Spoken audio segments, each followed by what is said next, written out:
우리 인류의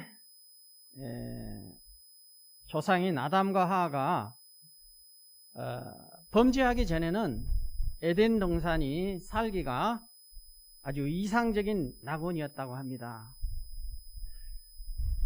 그러나 그들이 사단의 게임에 의해 범죄한 후에는 서로에게 책임을 전가하고 하나님의 눈길을 피해 두려움과 부끄러움을 느끼게 되었습니다.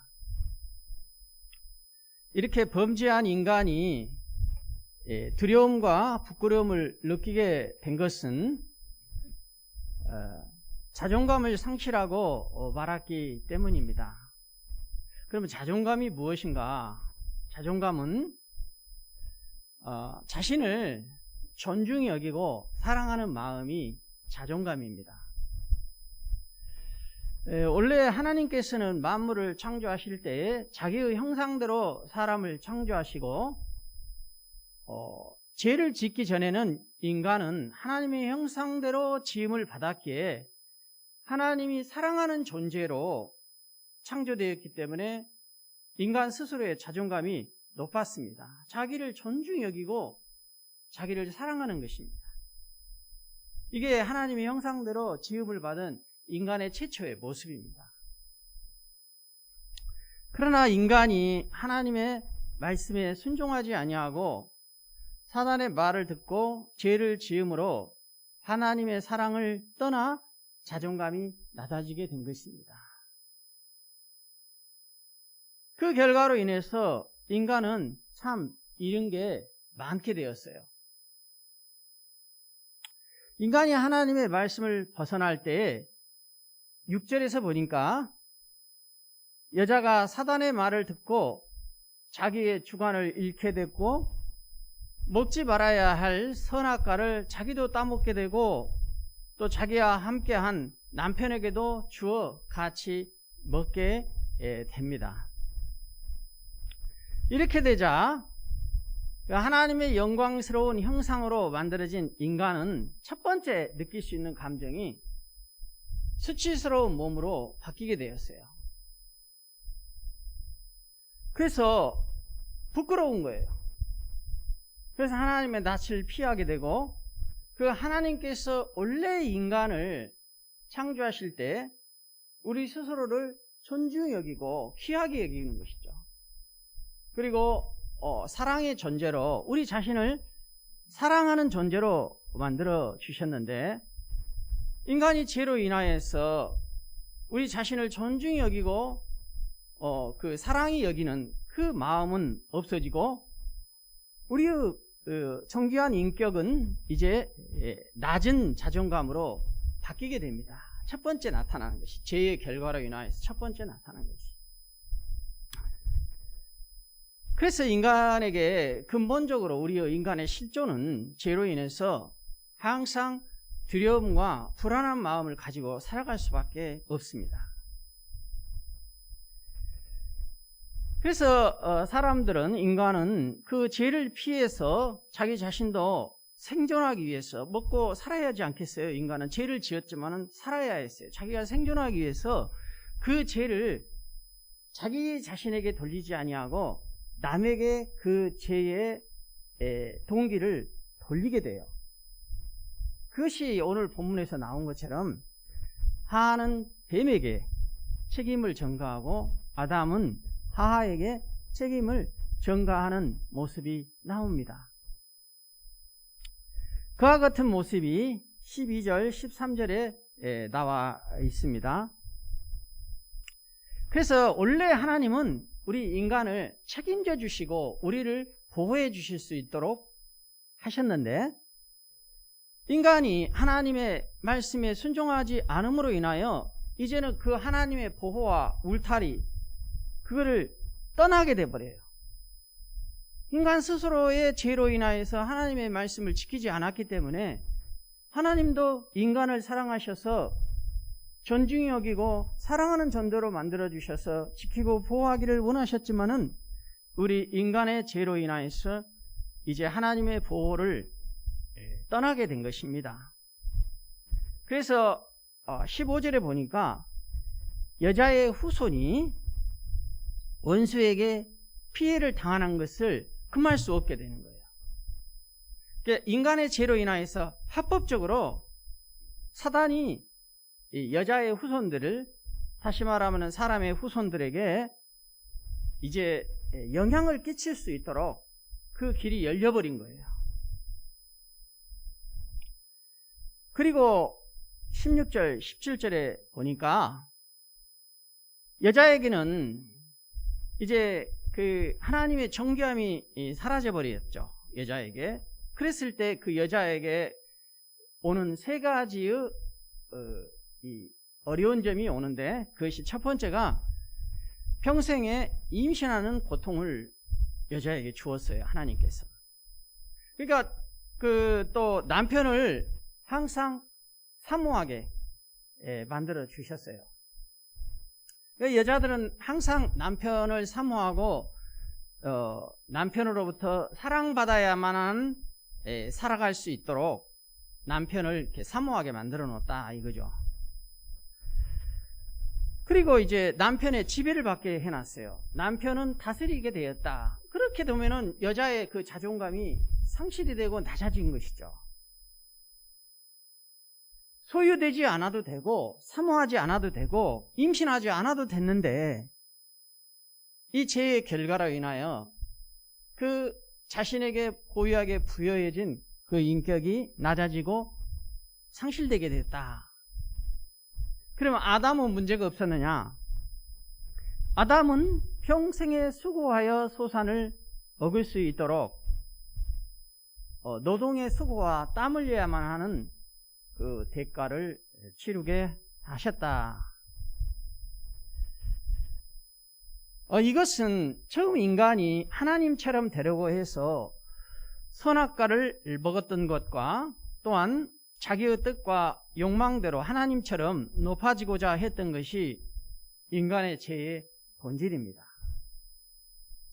그러니까 우리는 다 지금은 인간의 실조를 가지고 있기 때문에 그러한 죄의 속성과 본질이 우리 안에 다 있어요. 우리는 그러니까 누구나 다 우리들의 뜻과 욕망대로 살고자 하는 그 욕구가 우리 안에 있다 이것입니다.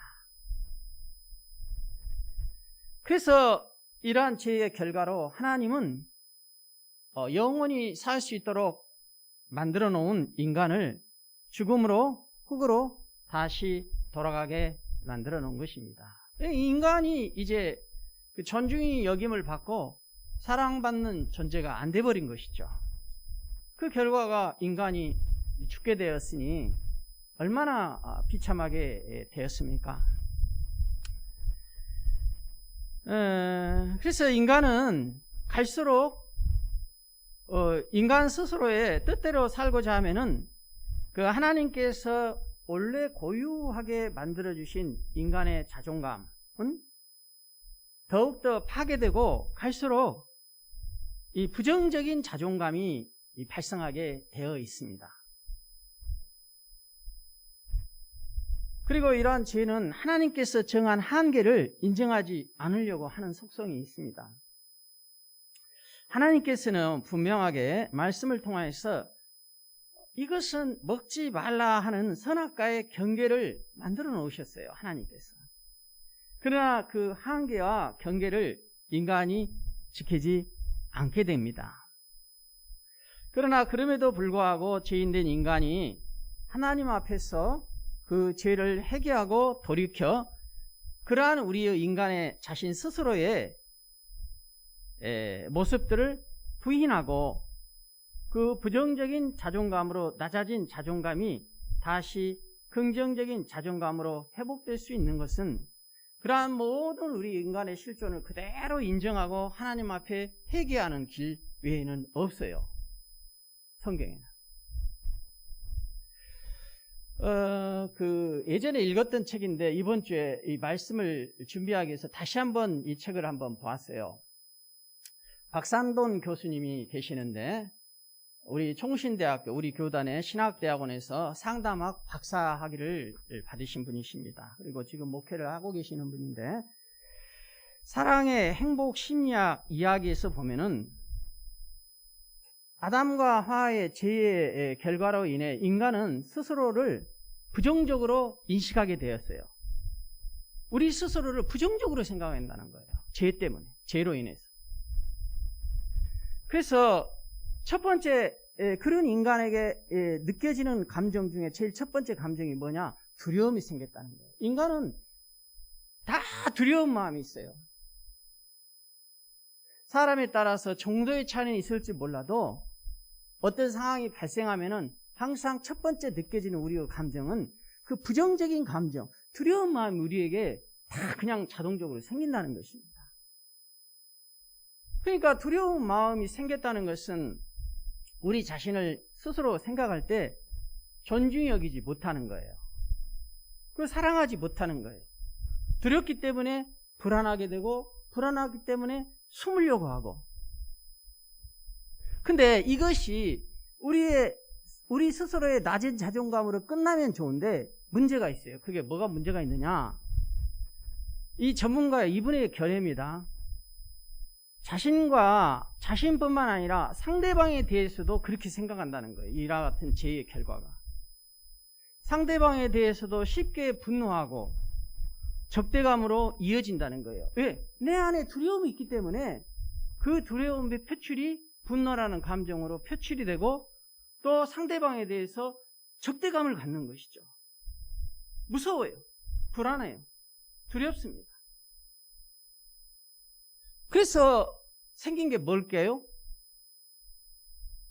상대방의 어떤 죄나 잘못이나 부족함이 있으면은 그것을 용서하는 마음이 우리의 자존감인데 용서하는 마음의 대신에 미움과 악의를 품고 분노하는 일들이 더 많아지게 된 것입니다.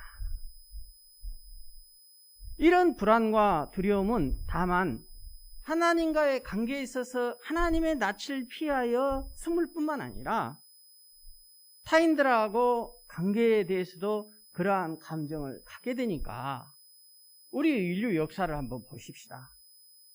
얼마나 전쟁이 많았고 얼마나 갈등이 많고 이런 문제를 이런 성경적인 시각에서 우리가 보게 되면은 우리 사회가 보이고 우리들의 삶의 모습이 보이게 된다는 것입니다.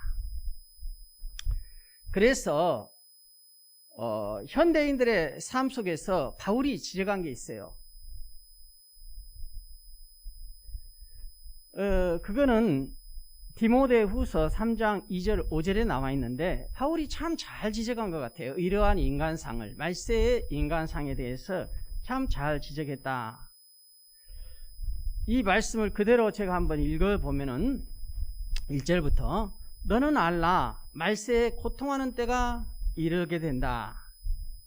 사람들이 자기를 사랑하며 돈을 사랑하며 자랑하며 교만하며 비방하며 부모를 거역하며 감사하지 아니하며 거룩하지 아니하며 또 계속해서 3절 무정하며 원통함을 풀지 아니하며 모함하며 절제하지 못하며 사나우며 선한 것을 좋아하지 아니하며 4절에 배신하며 조급하며 자만하여 쾌락을 사랑하기를 하나님 사랑하는 것보다 더하다. 이렇게 바울이 디모데에게 권면하고 있습니다. 우리가 하나님보다 여기서 자기를 사랑한다는 것은 자기만을 이기적으로 사랑한다 그런 뜻입니다. 그렇게 하면은 우리 인간은 낮은 자존감에서 회복할 수가 없어요. 자기만을 사랑하는 것보다도 우리가 하나님을 사랑하게 될 때에 우리 자신도 사랑하게 되고 존중히 여기고 우리의 이웃도 사랑하게 되고 존중히 여기게 된다. 이렇게 말할 수가 있는 것입니다. 그래서 우리가 결국은 하나님을 사랑해야 될 때 우리의 자존감이 회복이 된다는 것입니다. 그런데 하나님, 바울이 지금 이 말씀을 누구에게 하냐면은 교회 사역자인 젊은 디모데 목회자에게 목회를 하거나 세상을 살아갈 때 이 말씀을 권면하고 있는 것입니다. 그러니까 우리가 이 이야기를 들을 때 이렇게 들어야죠. 인간의 죄로 인하여서 인간은 본질적으로 우리 자신을 사랑할 수 없고 남을 사랑할 수 없는 존재가 되어버렸구나. 이렇게 사람에 대해서 이해를 하라는 거예요. 이해를. 세상 사람들을 상대할 때 말세의 인간상이 성경에서 이렇게 나와 있기 때문에 말세가 가까워지면은 사람들의 인간의 모습은 더욱더 이렇게 된다. 이 이야기를 교회 사역자인 디모데에게 얘기를 해주는 거예요. 그러니까 우리한테 참고하라는 거예요. 말세 때가 되면 사람들의 모습이 이와 같이 된다. 그리고 디모데에게 사역을 하면서 교회 안에서도 성도 안에서도 이와 같은 모습이 우리들 가운데서도 부분적으로 나타날 수 있다. 그 얘기를 지적하는 것이죠. 그럴 때 뭐라고 결론을 짓느냐? 바울은 이 같은 자들에게서 돌아서라 이렇게 권면하고 있어요. 그러지 말아라. 돌아서라. 하나님의 사랑으로 다시 자존감이 회복되고 돌아서라는 거예요. 하나님께. 그럼에도 불구하고 성경의 말씀은 인간에 대해서 뭐라고 얘기하느냐? 너무너무 소중한 존재로 표현하고 있다는 것입니다. 이사야 43장 4절에 내가 내 눈에 보배롭고 존귀하며, 그러니까 우리들이 하나님 보시기에 보배롭고 존귀하고 하나님이 너를 사랑하였은즉 내가 내 대신 사람들을 내어주며 백성들이 내 생명을 대신하리라. 그럼에도 불구하고 하나님께서 당시 이스라엘 백성들 뿐만 아니라 오늘날 저희들까지도 보배롭고 존귀하고 사랑했다는 것이죠. 그래서 사람들을 내어주며 백성들이 내 생명을 대신하리라. 이게 하나님의 약속의 말씀입니다. 로마서 5장 8절에 우리가 아직 죄인되었을 때 그리스도께서 우리를 위하여 죽으심으로 하나님께서 우리에 대한 자기의 사랑을 확증하셨다. 하나님께서 얼마나 우리들을 사랑해 주셨으면은 우리가 죄인이었을 때 우리 인간의 하나님께서 부여해 주신 그 좋은 존귀한 그 사랑의 인격 다 잃어버렸어도 그리스도께서 우리를 대신하여 죽어주심으로 인하여 그 하나님의 사랑을 다시 확증시키고자 그 자존감을 다시 회복시켜 주시고자 예수 그리스도를 보내주셨다는 것입니다. 자, 이와 같은 하나님의 사랑의 확증이 오늘 본문에서 찾아보겠습니다. 아담과 하와가 잃어버렸던 자존감 상실한 상태에서 그냥 두지 않으셨다는 것입니다. 21절에 보면은 다시 가죽옷을 지어 입히심으로 자존감의 회복을 암시해 줍니다. 먼저 7절에 한번 보겠습니다. 여러분 7절. 7절에 보니까 자기들이 벗은 줄을 알고 무화과 나무 잎을 얻고 치마로 삼았더라. 부끄러운 거예요. 부끄러울 때 그 부끄러운 부분을 가리고 싶어서 그 치마로 가렸던 것입니다. 그러나 하나님께서 친히 만들어주신 21절에 가죽옷은 7절에 치마와 대조를 이루는데 이것은 21절의 주어는 하나님이에요. 여호와 하나님이 가죽옷을 지어 입혀주셨고 7절의 치마는 그 주어가 그들이 아담과 하와가 그렇게 한 것이에요.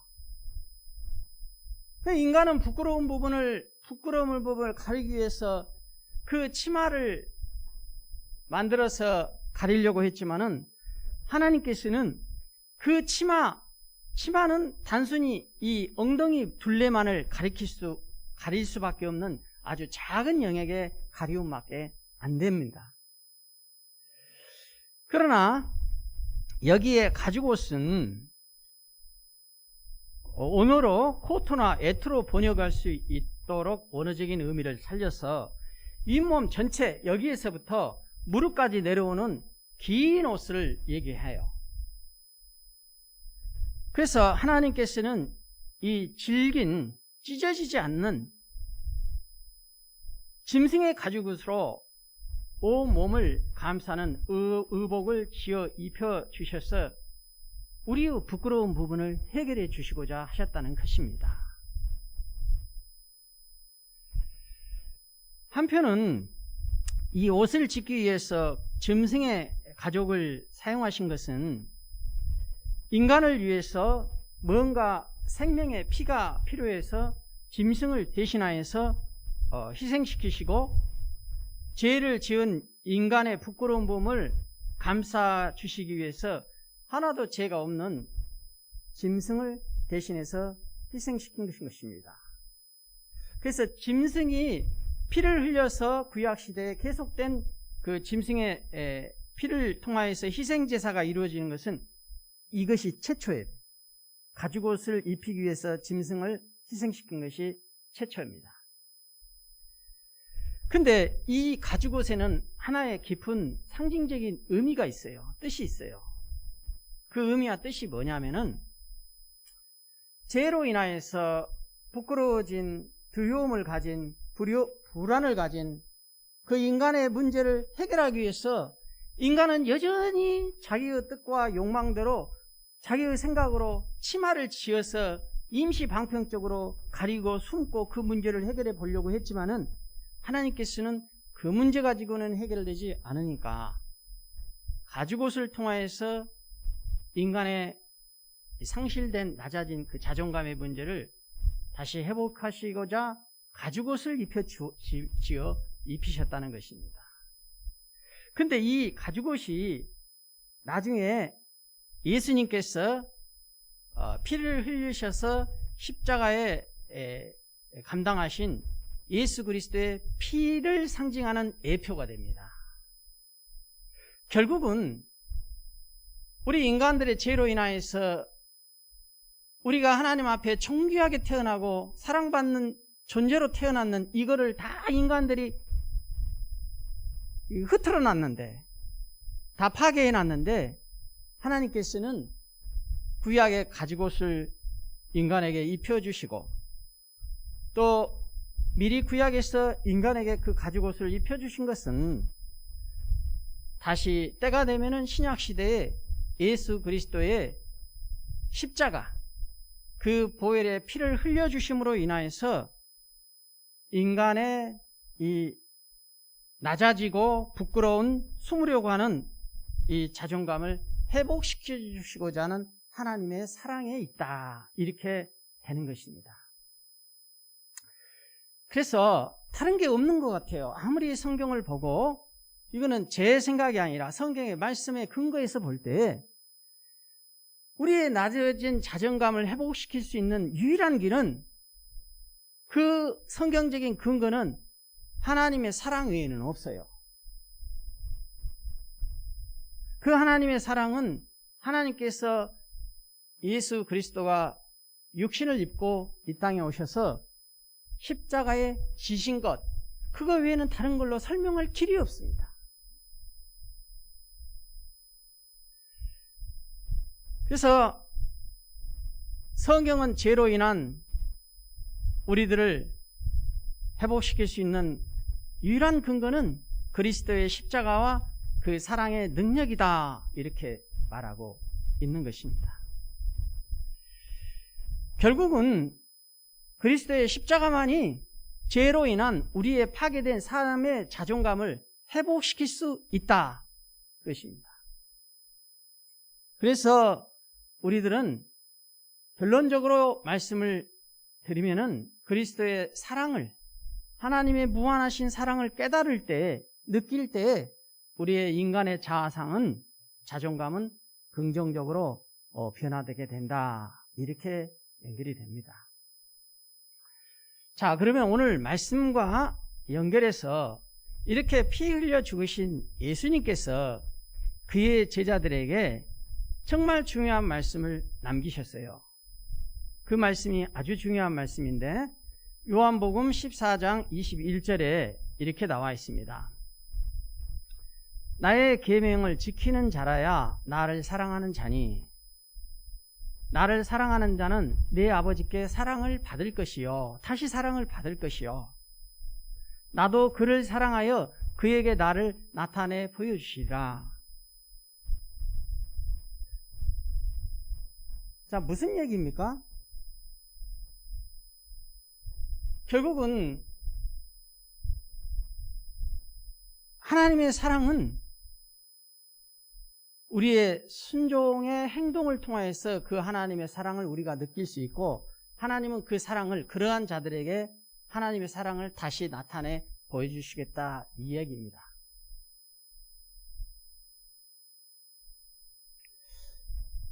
그래서 하나님의 뜻에 자발적으로 순종하는 사람만이 하나님 안에서 다시금 진정한 자유를 누리게 되며 하나님의 의지 안에서 참된 자유함을 얻게 된다는 것입니다.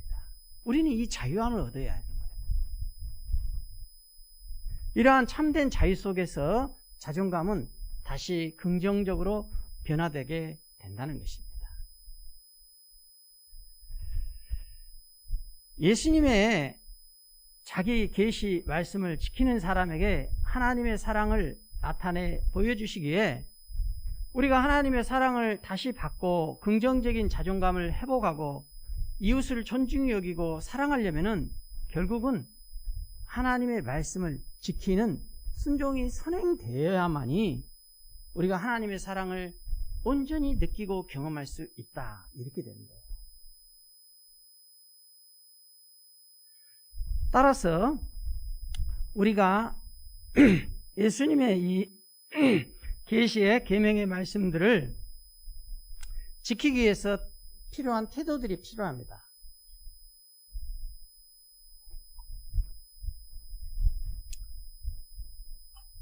소중하고 귀한 것일수록 우리들이 잘 아끼고 잊어버리지 않으려고 잘 간직하지 않아요? 예를 들면 신용 카드나 인감도장이나 통장이나 이런 것들 우리가 얼마나 잘 간직하고 잘 지킵니까? 그와 같이 하나님의 말씀을 소중하게 잘 간직해라는 거예요. 먼저 그냥 흘려 듣지 마시고 이거를 먼저 잘 간직하고 두 번째는 우리 속에 이 말씀을 품어야 한다는 거예요. 마음에 품어야 한다는 거예요. 그래서 결혼한 여자가 아이를 뱃속에 품어서 10달 동안 이렇게 있잖아요. 왜 그렇게 합니까? 이 아이가 너무너무 나에게 소중하기 때문에 10달 동안 그 고통과 어려움을 다 감내하고 품잖아요. 마음속에다가 배에다가 품잖아요. 그만큼 소중하기 때문에 품게 되는 것입니다. 그래서 우리가 성도는 예수님의 계명을 마음에 품어야만이 진정한 예수님의 사랑을 느끼고 경험할 수가 있어요. 그래서 우리가 그 말씀을 우리 마음에 품으면은 우리가 하나님께서 우리를 얼마나 사랑하시고 날마다 하루하루 삶 속에서 그 하나님의 사랑을 느끼고 경험할 때만이 하나님께서 나를 얼마나 사랑하시는구나 하는 것을 느끼게 될 때에 내가 하나님의 소중한 존재구나. 세상 사람들이 날 보를 때는 누가 알아주지 않아도 하나님이 나를 보실 때는 내가 참으로 소중한 나의 아들이다. 나의 자녀다. 이게 느껴진다는 거예요.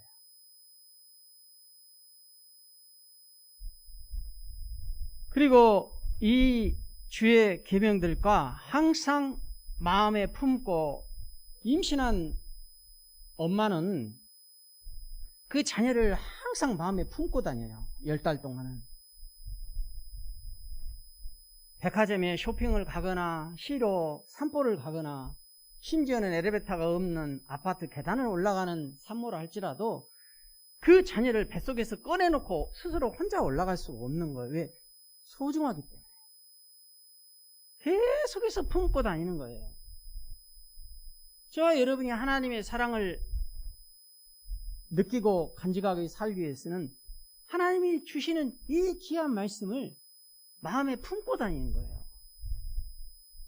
그래서 하나님이 우리에게 원하시는 것이에요. 경계선을 지켜라.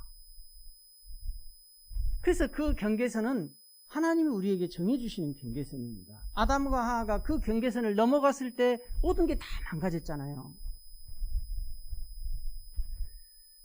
그래서 이 말씀을 우리가 항상 마음에 임신한 여자가 아이를 품고 다니는 것처럼 품어야 하는 것은 이 하나님이 정해주신 이 경계선을 넘지 않기 위해서 그렇게 품어야 한다는 것입니다. 그리고 매일매일 그 말씀들을 생각하면서 살아가는 것입니다. 그렇게 되면은 그 말씀이 우리 자신들을 정확하게 볼 수 있게 해줘요. 성경에서 디모데가 그 바울에게 권면받았던 그 말씀들을 통해서 볼 때 우리들은 안전한 사람이었기 때문에 내가 어느 부분이 말세의 인간상의 모습과 내가 조금 비슷한가 보게 되잖아요. 내가 이 넘지 않아야 할 선을 보게 되잖아요.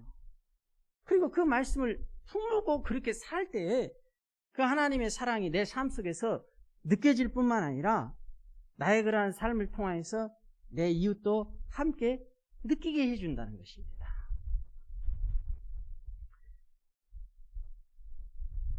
이것은 하나님의 사랑으로 우리들의 잃어버린 자존감을 회복시켜 주시고자 하는 하나님의 마음입니다. 그 하나님의 마음이 최초로 구약에서 나타난 사건이 죄를 지었던 아담과 하와에게 가죽옷을 입혀주는 모습으로 드러나게 된 것입니다. 그래서 우리는 이 하나님의 사랑으로 먼저는 우리의 자존감을 회복할 필요가 있어요. 끊임없이. 그리고 그럼으로써 우리 자신만을 사랑하는 것이 아니라 하나님께서 원래 우리를 사랑의 존재로 만들어 주셨기 때문에 우리 자신을 사랑하고 존중히 귀한 소중한 존재로 여기며 또 우리만을 뿐만 아니라 우리 이웃들도 사랑하며 존중히 여기시는 성도 여러분들이 되시기를 진심으로 축복합니다. 아멘. 오늘 말씀을 생각하면서 잠시 한번 기도하는 시간을 갖겠습니다.